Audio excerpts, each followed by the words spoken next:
नमस्कार दोस्तों, आज मैं आपको एक कहानी सुनाने वाली हूँ। कहानी का शीर्षक है जीत का फूल। तो कहानी इस प्रकार है कि एक बहुत बड़े कंपनी के डायरेक्टर ने सोचा कि अब मेरे पुराने मैनेजर रिटायर होने वाले हैं और कंपनी को नए मैनेजर की ज़रूरत है। तो उन्होंने सोचा क्यों ना मैं अपने पुराने कर्मचारियों में से ही किसी को मैनेजर बनाऊं। तो उन्होंने सोचा कि क्यों ना मैं इनकी एक परीक्षा लेता हूं, और उन्होंने अपने पियोन को भेज के सारे ही कर्मचारियों को एकत्रित होने के लिए बोला। जब सारे कर्मचारी एकत्रित हो गए तो डायरेक्टर सर ने बताया कि मैं अब नए मैनेजर का चुनाव करना चाहता हूं और मैनेजर मैं आप में से ही किसी एक को बनाना चाहता हूं। यह सुनकर सभी कर्मचारी बहुत खुश हो गए, लेकिन सर ने बताया कि मेरा चुनाव करने का तरीका थोड़ा अलग होगा। यह कहते हुए सर ने सबको अपने पास बुलाया और एक एक पैकेट दे दिया और सबको बोला कि आप दोबारा एकत्रित हो जाइए। फिर सर ने बताया कि ये जो आपके हाथ में पैकेट है, इसमें बीज हैं, फूलों के बीज। इन बीजों को घर पे जाके रोपित करना है आपको गमले में, और इसमें नए रंग बिरंगे फूल आएंगे। जिसके फूल सबसे अच्छे होंगे उसी को मैं कंपनी का मैनेजर बना दूंगा। तो सभी कर्मचारी बड़े अचंभित हो गए और एक दूसरे से कानाफूसी करने लगे कि ये कौन सा तरीका है मैनेजर चुनने का, वो तो हमारी काबिलियत से ही चुन सकते थे। सभी कर्मचारी अपने अपने घर चले जाते हैं और अपने अपने बीजों को गमलों में रोपित कर देते हैं, और कुछ दिन बाद वो उनमें से पौधे निकलने लगते हैं। उन्हीं कर्मचारियों में से एक कर्मचारी विवेक था।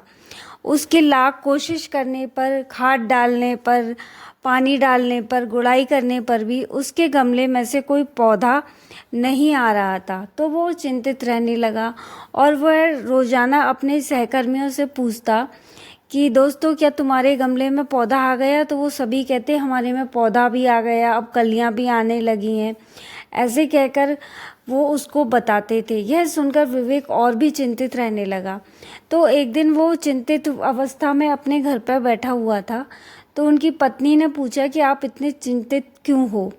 तो विवेक ने बताया कि मेरे सभी सहकर्मियों के गमलों में पौधे आ गए हैं और धीरे धीरे फूल आने लगे हैं, और मेरे गमले में से कोई भी पौधा नहीं आया। मैं इतनी अच्छी खाद डाल रहा हूँ, सूरज की रोशनी में रख रहा हूँ, दिन में 2 बार पानी डालता हूँ, लेकिन फिर भी मेरे गमले में पौधा नहीं आ रहा है। तो उनकी पत्नी समझाती है कि जब आप अपनी तरफ से पूरी कोशिश कर रहे हो, उसके बावजूद भी यदि पौधा नहीं आ रहा है तो इसमें हम कुछ नहीं कर सकते। हम और मेहनत कर सकते हैं, गुड़ाई कर सकते हैं, खाद डाल सकते हैं, इससे ज़्यादा हम कुछ नहीं कर सकते। आप चिंतित नहीं हो, सब आप भगवान पर डाल दीजिए। और फिर धीरे धीरे विवेक अपने सहकर्मियों से और पूछता कि उनके गमले कैसे हो गए हैं। तो वो सभी बताते कि उनमें रंग बिरंगे फूल आ गए। यह सुनकर विवेक को ये लगता कि वो तो अब मैनेजर की दौड़ में से निकल चुका है, क्योंकि उसके गमले में तो कोई पौधा ही नहीं था। आखिर वो दिन आ गया जब सभी को अपने अपने गमले लेकर डायरेक्टर सर के सामने पेश होना था। तो सभी कर्मचारी अपने अपने गमले लेकर डायरेक्टर सर के सामने पेश हो गए। जब डायरेक्टर सर ने सभी के गमलों को देखा तो वो बहुत खुश हुए, बहुत खुश हुए कि तुमने बहुत मेहनत की है इन गमलों को रोपित करने में, और कितने सुंदर सुंदर रंग बिरंगे फूल हैं, और किसी में से खुशबू आ रही थी, किसी का रंग इतना सुंदर लग रहा था। तो सभी को सर शाबाशी दे रहे थे, लेकिन विवेक सबसे पीछे खड़ा हो गया और उसने अपना सर झुका लिया। वो इतनी शर्मिंदगी महसूस कर रहा था कि वो सर से आंखें भी नहीं मिला पा रहा था। जब सर ने पूछा कि विवेक, तुम्हारे सभी सहकर्मियों के पौधे तो इतने अच्छे हो गए, फूल आ रहे हैं, तो तुम्हारा गमले में खाली क्यों है? इसका क्या कारण है? तुमने या तो मेहनत नहीं करी, इसमें खाद नहीं डाली, इसका ध्यान नहीं रखा, या कुछ नहीं किया। आखिर इसमें पौधा क्यों नहीं आया? ऐसा क्या कारण है? तो विवेक ने यही कहा कि सर, मैंने अपनी तरफ से पूरी कोशिश की, बट क्या करूं, मेरे इसमें पौधा आ ही नहीं पाया। तो फिर सर ने बोला कि चलो तुमने अपनी मेहनत की और जो भी तुम्हारी असफलता है तुम में इतनी हिम्मत थी कि तुमने यहाँ आके मुझे बताया। अब सर अपनी सीट पर जाते हैं और जाके सभी कर्मचारियों के सामने बोलते हैं कि अब मैं अपने नए मैनेजर की घोषणा करता हूँ। तो सभी कर्मचारी खुश होने लगे कि शायद उनका नाम हो, उनका पौधा सबसे सुंदर है, उनका फूल सबसे सुंदर है, किसी का फूल बहुत रंग बिरंगा है। तो सर अपनी ड्रॉर में से एक एनवलप निकालते हैं और विवेक का नाम घोषित कर देते हैं कि विवेक उनकी कंपनी का नया मैनेजर होगा। तो ये सुनकर सभी को बहुत झटका लगता है और विवेक को सबसे ज़्यादा झटका लगता है क्योंकि उसके गमले में तो पौधा ही नहीं था।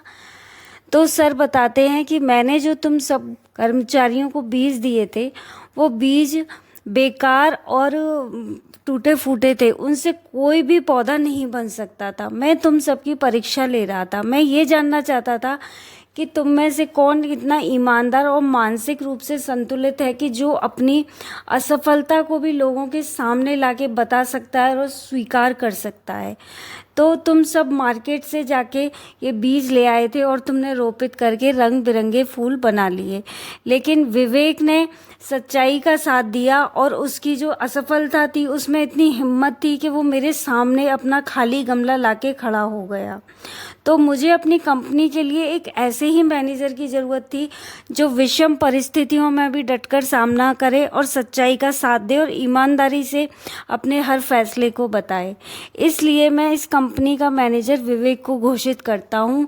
यह कहकर सर ने विवेक को मैनेजर का पद दे दिया और सभी सहकर्मी ताली बजाने लगे और विवेक को बधाइयाँ देने लगे। धन्यवाद।